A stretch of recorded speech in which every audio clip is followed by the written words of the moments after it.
que nos expresará con habilidad y destreza los bailes, cantos y música de las deidades más significativas del cabildo de los Yorubá.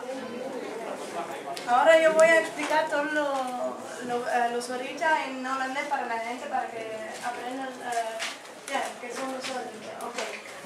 Eligua, dit is Eligua, dit is de orisha die de sleutels heeft van het levenspad. Hij opent en sluit de deur van het geluk.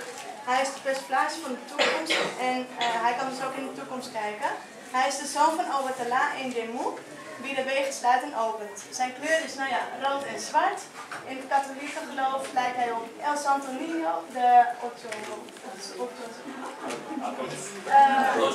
sorry, disculpa, San Antonio.